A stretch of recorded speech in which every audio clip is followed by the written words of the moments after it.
से तृण का बाण, कुश का बाण कहिए, तृण का बाण कहिए। अब वहाँ से जो भागा उसकी किसी ने शरण नहीं ली, कहीं उसको शरण नहीं मिल पाया। शरण जब नहीं मिली तो सभी देवताओं के पास हो गया, इंद्र के पास, रुद्र के पास, किम बहुना विष्णु भगवान के पास, अपने पिता के पास, कहीं भी शरण नहीं मिली। तो बिना शरण किससे मिलते, बिना मध्यस्थ की शरण नहीं मिलती। नारद जी मिल गए। नारद देखा बिकल जयंता, लाग दया कोमल चित संता। नारद देखा बिकल जयंता, नारद जी ने देखा कि जयंत बड़ा बिकल है। पूछा क्यों, क्या बात है? कहा कि ऐसी स्थिति है, हमने तो कुछ काम बिगाड़ ली है। तो जाओ उन्हीं की शरण में जाओ, और तुम्हारी रक्षा करने वाला दूसरा कोई है नहीं। उन्हीं की शरण में वो आया तो साष्टांग किया राम जी, जानकी जी साष्टांग किया। अब इतने बेचैन वो था कि राम जी की ओर, सीता जी की ओर मस्तक करना था, जो साष्टांग करते वक्त उसने पैर कर लिया, उधर ही पैर कर लिया। साष्टांग करने वाले के सामने हम जाएं और उसकी ओर हम अपना पैर कर लें, और तो गड़बड़ होगा कि नहीं होगा? ये कोई तरीका थोड़ी है। कहीं राम जी को पुनः क्रूप हो जाता। जानकी जी झट खड़ा हो गई और उसके पैरों को पकड़ करके ऐसे जानकी जी ने घुमा दिया, माथा कर दिया भगवान की ओर। तो ये है स्त्री। इसलिए पुरुषकारत्व स्त्री ही करती हैं, पुरुषकारत्व स्त्री। इसलिए स्त्री यदि ना हो, इसलिए हमारे आचार्यों ने लिखा है कि स्वस्ति श्रीर्दशता दशेश जगतां सर्गोपवर्ग स्थिति स्वर्गम दुर्गतिमापवर्गिकपदं सर्वंच कुर्वन् हरिः यस्यावेक्ष मुखं तदिङ्गितपरा धीनो विधत्तेऽखिलं क्रीडेयं खलु नान्यथास्य सरसदा स्यादैकसरस्यातया। भगवान की क्रीड़ा रसदा होगी ही नहीं, भगवान की क्रिया रसप्रद नहीं होगी, उनके क्रियाकलाप में रस नहीं निकलेगा। कब? जब स्त्री न हो तो। इसलिए स्वस्ति श्रीर्दशता अशेष जगतां सर्गोपवर्ग स्थिति, यहाँ तक कि भगवान सृष्टि करते हैं, रक्षा करते हैं, प्रलय करते हैं, लेकिन यस्यावीक्ष मुखम, इशारा पा करके, हिम्मत नहीं, उनकी भी हिम्मत नहीं। उत्तानपाद राजा की हिम्मत नहीं हुई तो कौन सी आश्चर्य बात थी। दशरथ जी को हिम्मत नहीं हुई तो कौन आश्चर्य की बात थी। भगवान विष्णु को भी हिम्मत नहीं हुई, नहीं होती है। वैकुंठ देना है, स्वर्ग देना है, नरक देना है। तो यस्यावीक्ष मुखम तदिंगित पराधीनो विधत्ते खिलम। लक्ष्मी जी की ओर देखते हैं और उनकी इशारा जब मिलती है तब अखिलम विधत्ते, तब ये सब काम करते हैं प्रभु। तो इसलिए स्त्री ही हमको बचा सकती है। कोई अपराध कर देता है बेटा, पिताजी कोर्ट में आ जाते हैं, मारने पीटने लगते हैं, घर में से घर बाहर करने लगते हैं, लेकिन माँ को पता चल जाता है। माँ दौड़ी दौड़ी आती है बेटे को, भले पिताजी से झगड़ा हो जाए, भले उसके पिता से, मैंने अपने पति से झगड़ा हो जाए, लेकिन बेटे को छोड़ती नहीं, बेटे को छोड़ती नहीं। इसलिए यह हमारा श्रीमद् भागवत ये कहता है कि श्री के साथ भगवान श्री कृष्ण, इससे राधा कृष्ण की प्रधानता है। इतना ही नहीं, हमारे यहाँ श्री जी का प्रथम नाम लिया जाता है। कोई नहीं कहता है कि सीता राम, नहीं, राम सीता कोई नहीं कहता, गौरी शंकर कोई नहीं कहते, श्याम राधा कोई नहीं कहता, राधे श्याम कह, हम राधा श्याम कहते हैं। क्यों? अभ्यर पितु 10 गुणा माता गौरवेण अतिरिच्यते। पिता से कई गुना, 10 गुना ऊंचा स्थान होता है माँ का। इसलिए श्रुतियों में क्या कहा? मातृदेवो भव पितृदेवो भव। इसलिए कहा मातृदेवो भव पितृदेवो भव। पहले श्रुति में स्थान, माता को पहले भगवान मानो, पिता को सोपान क्रम से तुम ऊपर जा सकते हो, माने सीढ़ी के क्रम से। एक बाइक छत पर नहीं आ जाओगे, यहाँ सीढ़ी बनी है, हम लोग एक बाइक छत पर नहीं आ सकते, सोपान क्रम से आ सकते हैं। माता प्रथम गुरु है। और उसके बाद पिता, उसके बाद में आचार्य देवो भव, उसके बाद में गुरुकुल में हम जाते हैं तो गुरु दो तरह के गुरु होते हैं, एक दीक्षा गुरु, एक शिक्षा गुरु। जय श्री नारायण। हरि ओम। भजन हो।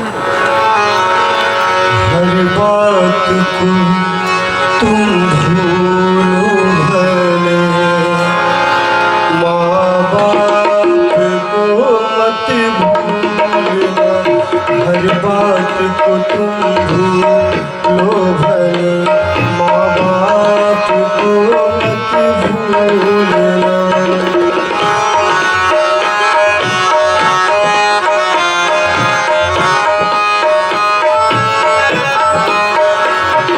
उपकार इनके लाखों है, इस बात को मत भूलना। हर बात को तुम भूलो भले, माँ बाप को मत भूलना।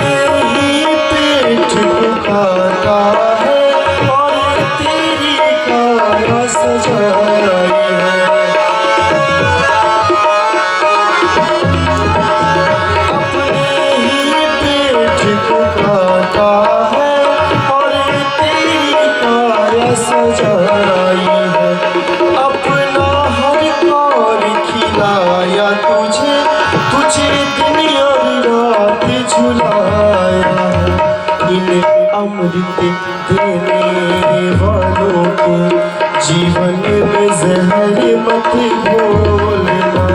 हर बात को तुम भूलो भले, माँ बाप को मत भूलना।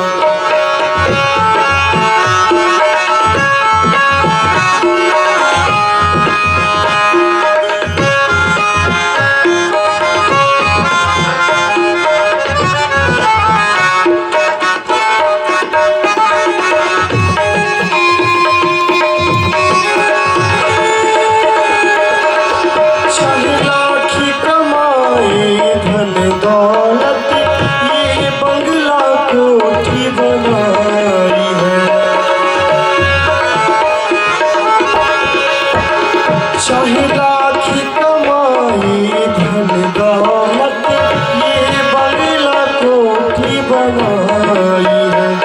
माँ बाप ही ना खुश है तेरे, बेकारी सारी कमाई है।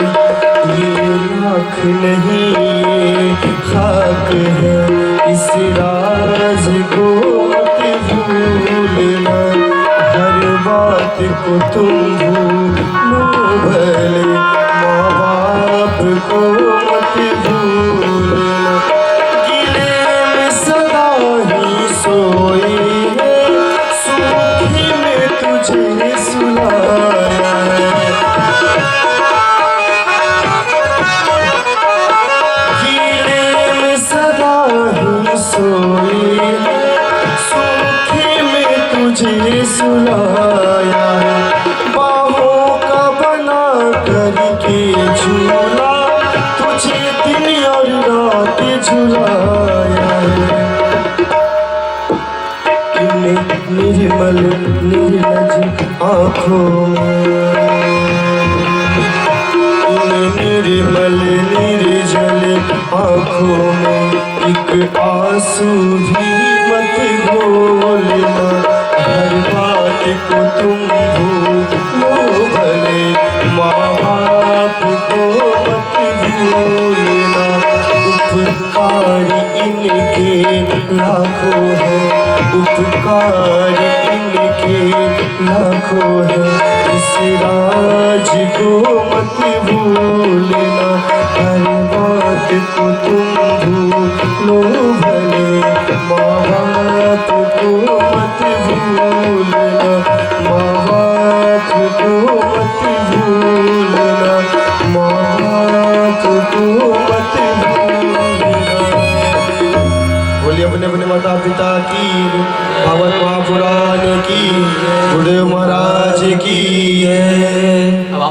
आख्यायिकी बता रहे थे आपको, तो राम जी का मंदिर उन्होंने बनाया। तो वहाँ राम जी के ही भक्त आते हैं, कृष्ण के भक्त आते नहीं। तो गुरु जी के पास गए हो, महाराज ऐसी सी बात है, क्या करो? तो क्या कृष्ण का मंदिर बना दूँ क्या? बोले बना दो। अब केवल कृष्ण के ही भक्त आते, राम के नहीं। शिव जी का बना दो, ऐसे ही फिर नहीं, एक पक्ष कोई आता जो एकांतिक भक्त लोग आते नहीं, संख्या बहुत कम आती है। तो शिव जी का मंदिर बना देता हूँ, तो शिव जी के ही भक्त आवे, वैष्णव लोग आवे नहीं। अंत में थक गए गुरुजी बताते बताते। गुरुजी ने कहा कि क्यों मुझे परेशान कर रहे हो, चलो सबको यदि तुम बुलाना चाहते हो तो एक होटल बना दो उसमें सब लोग आ जाएंगे, होटल बना दो। वहाँ कोई भेद नहीं, वहाँ हिंदू भी आएंगे, मुस्लिम भी आएंगे, सिख भी आएगा, ईसाई भी आएगा, चलो। बोले क्यों? तो उसका नाम है होटल। हिंदू हो तो टल, मुस्लिम हो तो टल, सिख हो तो टल, ईसाई हो तो टल। जहाँ कहोगे हट जाओ यहाँ से, तो आना कोशिश लोग करेंगे, आने के लिए कोशिश करेंगे लोग। जहाँ आपका स्वागत है लिख दोगे वहाँ, भगवान के मंदिरों में फिर क्यों सबका स्वागत? लेकिन बना दो होटल, वहाँ कहेंगे कि टल, तो भी वो आने वाले आएंगे, चाहे हर मजहब के लोग आएंगे। बोल सावले सरकार की।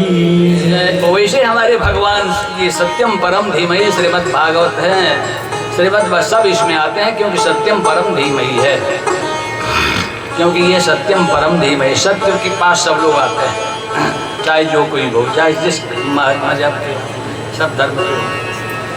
आइए हम लोग, अब ये तो कुछ भूमिका हो गई, अब आइए हम लोग विषय वस्तु। कल श्री कृष्ण जन्म की कथा हुई होगी, तो आप इसके बाद में भगवान का जन्म हुआ, आए गोकुल में ना, नंदगांव गोकुल में आए हैं। देखिए एक एक शब्द है, विलम्ब क्यों होता है, लेकिन विलम्ब भले हो जाए, शब्द का अर्थ जानना, क्योंकि ये सब प्रतीक कथाएं हैं। भागवत जी के जितने भी पात्र हैं सब प्रतीक हैं। गोकुल का अर्थ क्या हुआ? सीधा सीधा शब्दार्थ, गवांकुलम गोकुलम, गौओं का कुल।